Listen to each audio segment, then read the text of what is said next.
Hey guys, kinggath here, and welcome to day 4 of my Sim Settlements 2 Chapter 2 Let's Play series. Now, this is an edited version of a live stream, so if you like what you saw here, there's I think I did 3.5 hours on the 4th day. I'm gonna juggle between 3.5 to 4 hours, so there's always a ton of me talking if that's what you're interested. But basically, for these videos, we're cutting it down to just the points where I'm actually doing stuff, actually playing, or if I'm finishing up a point that I started while I was playing something. So this is that streamed down version for those of you guys who don't have 3.5 hours to waste on me. But I thank you guys for being here anyway. And before we get into the gameplay, I want to shout out and thank some patrons who kind of make Sim Settlements development at this level possible. So big shout out and thanks to Ignacio Olivero, I'm going to fudge these up, Mimulus Rift, Sapphire Rose, Travis Stringer, Leo Lustig, Natlugu Brius. Man, you guys got some tough ones this week. John Kua, Normandy 1998, Greg Meck, and Xanthora. Thank you all, and thank you everybody else. If I didn't get a shout out to you today, I promise I'll get to you very, very soon. I'm catching up as quickly as I can on all of these. You guys gave us so much support since we released that trailer last summer that I fell forever behind, and I think I can do it. I think I can catch up. But thank you guys for your support, and with all that out of the way, let's get to the gameplay. So I think the only other thing that I really want to do sooner than later, like maybe before Chapter 2, is make sure I have 3 settlements and 30 res plots, even if that means just dropping down a couple of city plans, because I want to have the Nightingales and the CPD trigger. So the Nightingales, once you get 3 settlements and 30 residential plots, will show up, and they'll have a little door right here. For those of you guys who play Gun for Hire, there is a patch, and it moves it somewhere else, moves it to here maybe, or maybe over there. It moves it really close by, so that you can get into that door. And if you don't have that patch, you get in our holotape, there's a hijack system where you can disable our door. We're relying heavily on quest XP to level our character here. I'm trying to speed through Chapter 1. Most of you have already seen it, but I did want to have an opportunity to play through it on stream so that I could talk about any little secrets or little known things that I remembered, and share some of the development insight. Oh, here's a Nightingale cache. Spin back. I don't know why that does that. These things there's like this, there's a system in the creation kit where you can attach things to each other. So we've attached this little Nightingale symbol to the containers, and they're supposed to follow the doors, but it must not work correctly with containers. So like when you open that, it clips through for some reason. But shouldn't you be tracking down some fusion cores? Oh, they forgot to put it on the radio voice. Did you hear that? Listen to that. Look, you want in, you get the cores. It sounds like he's talking like ethereally. Not letting you in until you've I bet that's fixed with unofficial patch. I have the cores. What are you talking about? Where are they? Did I grab the wrong ID? No, I got 4 of them. I'd appreciate it. He's probably like, that's impossible. You've been standing here the whole time. You need to exit the cell and return. Let's try that. Yeah, I see you guys all saying drop and pick up. That would have worked. But so does cheating more. And now I'll flip those cores to them that I cheated in and buy myself some stim packs. Really, I should just play in God mode, let's be honest. But I think some of you secretly enjoy watching me suffer through combat. And it's funny thing, I really loved combat in Fallout 4. I just tend to play, a stealth character, or I go with shotguns and explosives and stuff, and I just don't have the patience to like build out a weapon or sneak around all the time. So adding in the character we're about to meet here was part of our long planning for HQ. So before we split the mod into chapters, we knew we were going to do the HQ. Like we've had the story arc planned for a long time for our different chapters. And excuse me, when we were planning out HQ, we looked at all our characters. Like we had Aiden, we had Lupe, we had we knew we had a doctor character coming, which spoiler alert, Cassandra. And then we had but we didn't have her named at the time. Oh, so this is broken now? All right, well, let me finish my story, and then we'll talk to old Cedric. He was supposed to start a conversation with me. Maybe he heard me talking to you guys and was just like, he's busy.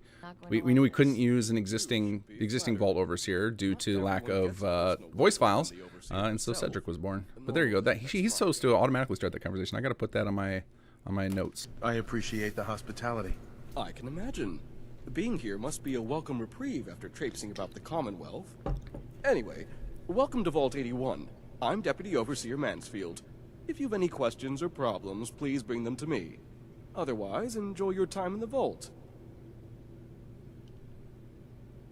Can you take a look at these schematics? Oh, goody. More junk from the Commonwealth for me to examine. The nice thing is, this Vault 81 stuff worked out really well because you show up and they're talking about all these different problems. So then it gave us an opportunity to just inject a couple of basic quests to help you establish your relationship with them without having to force all the vanilla quests for people who didn't want to do them, or for people who had already done them already. We didn't want them to show up and he's just like, yeah, sure, here you go. Wanted them to actually have to do something when they got here, and it works out nicely. It felt right into the Vault 81 story already that they need help with a bunch of stuff. So maybe Sir Rick and Chet can answer this. Do we ever explain anywhere, like if you dig around, are you ever able to find out who put the picnic table there? Because I know who did it, but I don't want to reveal it if it's somewhere that's in the lore later I can find to show people. Or if you have something coming later down the pipes that explains it, or if it's just supposed to be like a subtle thing. I don't remember. I know we've talked about it quite a lot before we figured out everything we were doing with Vault 81. Ah, okay, cool. Yeah, I'll check that later then, because yeah, that's something I want to show people. Because somebody earlier poked and said, "Hey, how come we can't save Claudia?" And I'll explain. I'll show them why. We keep the vault safe. All right, so now we need to go give Rusty some oil, which I assume I've got just from random garbage I've been picking up, because I cannot help myself but loot. There's picnic bench lore. Yep. We try to. I think like Sir Rick puts in more thought into every action in this than I do in the systems design. He's really thorough with his quest designs, which is fantastic. Now I should clarify, there are other writers involved in the project. Cynical Bounce, Kefke Ren, Sir Locke, Joy Puke, and then God knows how many involved with the settlers. But all of the individual unique settlers, you can find their writer and their voice actor in the credits, which pop up in the quest objectives after you complete the quest. All right, so I think it's up over here. Oh, there's a Yagwai over here. That's why I don't want to go up here. Okay. Because I will get my butt kicked by a Yagwai. As you guys see, I can barely fight a bloatfly. I mean, one thing that we do about this about this mod is we treat it the way. Oh, how far back did I go? Okay, just before the Superman fight. No big deal. We always treat this mod like knowing that all of Bethesda's games have a super long tail. People are going to be playing this game and hopefully the mod for the next 10 years. So I'm not in a rush to get everything done. Like I'm okay with stuff like the Claudia, the missing cache and stuff. We can add it in later, and then each time you come back and play the mod, it'll be a little bit smoother, a little bit better of a experience. And that's kind of like a sacrifice we have to make as mod authors and not full-time game devs. So we're trying to get to that pro quality. It's going to take a while. And, it's kind of like, treat it like an early access. It's kind of like we're going to be in perpetual early access until the day I decide to quit modding Fallout 4. Nope, he caught me. Wait. The caution's going out. I wonder if I got too close from the scene already played out. We'll see in a second here. Nope. Okay. Well, I'm not doing all that again. Sorry, guys. There's a lot of it is in the recap video, like the majority, like the key bits of it. But basically, these two are having a conversation, basically saying this was an accident. They didn't mean to kill her, I can't remember what else they mentioned. But effectively, after we finish killing these guys, it is revealed that they're the ones that are messing with Vault 81. So I will try and get I think they have a note on them or something. Oh, Jesus. For a second in my head, that looked like him wrestling with a teddy bear. I'm like, wait, that's a big old teddy bear. All right, let's. Oh my. All right, Claudia's log. All right, so now let's check out some of this lore stuff we got here. Gunner's orders. Well, let's see here. Keep pressure on Vault 81. Ensure water intake remains blocked. Minimal water intake required for Calmax within internal water storage tanks to remain potent. Imperative that V81 residents remain sedated. Don't screw this up by orders of Captain West. Additional Berman now takes orders directly from me. Follow his commands as if they were my own. So we started planting some foreshadowing in Chapter 1 that the Gunners were the main villain. Obviously, it was pretty on the nose when you get to where there's smoke and everything, but we wanted to make sure that we were kind of leading up to it because we went from just basically a tutorial quest line to all of a sudden like, oh, hey, there's a villain of sorts. Claudia's personal log. Let's see here. And I think this is where the cache is mentioned. Every time I leave the vault, it's the same speech. The Commonwealth is dangerous. You can't trust outsiders. Don't eat the food out there. I know Cedric means well, but I mean, I know what I'm doing. I am a trained member of Vault Security. even promised I'd keep a stash of backup gear out here, in case something ever went wrong. I think it'll be safe by that old bridge. I doubt anyone will check there. Oh man, she even just outright says the location. Oh, that was a big fail. Sorry, guys. Sorry, everybody who went digging around every bridge in this region trying to find it. I didn't realize. I don't think I've ever heard this holotape. It's those mercs again. It's the same ones who've been hanging around Forest Grove. They're doing something by the reservoir. Oh, I'm gonna follow them. Maybe I can find out what they're up to. There we go. So there's some little lore tidbits we threw in there. So yeah, so the gunners are the ones who have been messing with Vault 81. I don't know if we clarify specifically why. There's the Colmex thing, but I don't remember what the reasons were. I'm sure it's probably buried in more tidbits in some of the other quests that I don't know about. I'm afraid it's bad news. She's dead, isn't she? When she failed to report in, I knew something was wrong, but... Oh yeah, Sledge spoilers. Yeah, this stream is gonna have unlimited spoilers because I'm talking about stuff that I haven't done yet. I'm gonna be talking about stuff that's I think my last stream I ended up talking a lot about Chapter 3. I'm not spoiling the story, but given the gist of it. But anybody who's played through Chapter 2 knows where Chapter 3 is headed. Especially once you get to the end of the HQ quests. Yep. All right, now let's see if I got the vitamatic fix. Oh, and somebody said, let's see, it said, can you unable to save in Vault 81? Let's see, can I save? We'll do save LP. What time is it anyway? It's 9:55. Okay. LP day 4 pre-vitamatic. I'm curious if I correctly fixed the vitamatic looting. I know there was somebody said I busted it with the hotfix before last, and then I think I fixed it again for this hotfix. So let's see. Okay, it says take, finally. I know that was an issue since version 1, and I finally added that in a recent hotfix. Hey, we get the animation. It's all working. Fantastic. Knock on wood. Uh-oh. Yeah, he saw you do it, buddy. Man, that model looks beautiful. Zero Big Sis, kicking butt with that. And nice work on the animation, Eher. There we go, got our vitamatic. And if you guys ever noticed that thing up in the corner, 65535 added, we just give you crazy amounts of ammo, and we didn't give it a name because we didn't want you to have to deal with ammo for this thing. It's supposed to be electrical, but I could not for the life of me figure out how to make a gun that didn't require ammo. So it's just like, all right, I guess we're stuck with they have to get an invisible item. And that seemed to be a fine sacrifice, because if you go through 65,000 units of ammo for the vitamatic in a playthrough, then you must have been trying to do something real silly. All right, let's see here. Engaging hostile target. Don't mind the robot, it won't hurt you. Or at least, I don't think it will. I found it slumped in a corner in the Vault Tech building. Figure I'd repair it. Let it give me a hand bringing back all the stuff we found.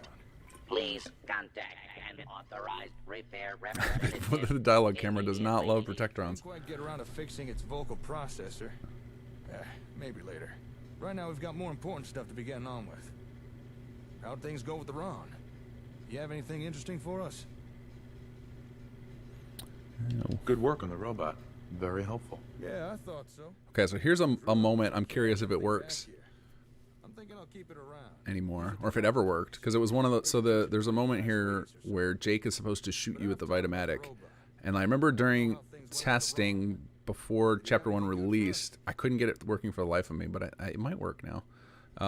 So for those of you guys don't know, pretty much all of Chapter 1's quests I did by myself, other than Sir Rick set up the dialogue trees, but I had to do all the quest scripting and stuff, and it was crazy stressful, like how much we did in such a short period of time. So that is why I think Chapter 1 released with way more quest bugs than Chapter 2 did. Relatively speaking, like there might be more active bug reports right now for Chapter 2, but that's because there's more quest content in Chapter 2. But Chapter 1, it was really buggy in the main quest because I did it all by myself, and I was also in charge of doing all the coding. So it was just, I just kept running out of time within and that one we learned our lesson from Chapter 1. You guys noticed we never announced a specific date because we just went with seasons for chapter 2, because as soon as we get dates involved and we start picking dates, then like the chances of us releasing with super bad bugs increases, because I don't like missing dates once we announce them. He's holding it. That's the first time I've ever seen him do that. One I use is the size of a whole cabinet. Hey, hold still for a sec. Well, oh yeah, he doesn't actually shoot you, he just I knew pretends. I'm sure you remember that noise. What you're hearing there are radio signals from all the nearby ASAMs. Turns out that's how the sensors and the hub connect with each other. Oh, this is one of those. This bug right here. This is not really a bug. It's just something irritating he does. In this quest in particular, always ends up on our logs. Is he walks away instead of just standing there.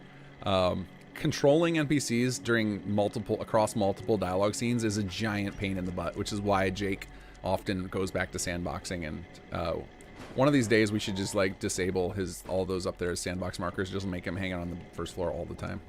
Whatever. What do you think, Jake? Wanted more out of the ASAMs. There we go. Well, congratulations. You just uploaded data for 4 new plot types to all the ASAM sensors in the local area. Now, how's that for a little taste of what the Comm Hub can do? Not too shabby, huh? Although, keep in mind, when I said local, I do mean local. Right now, our range is here's one of our many lies in the dialogue. That we often talk about range and stuff with the dialogue, and it's just for immersion's sake. It doesn't actually affect it, mostly because I prefer to give you guys the freedom to build wherever you want and not have to be clustered around Concord, so that you can keep playing the mod however you like and still enjoy the story. Where'd that motherfucker Oh, go? whoa.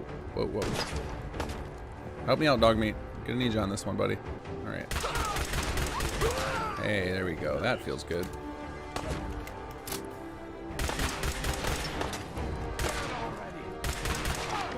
Get him, dog meat.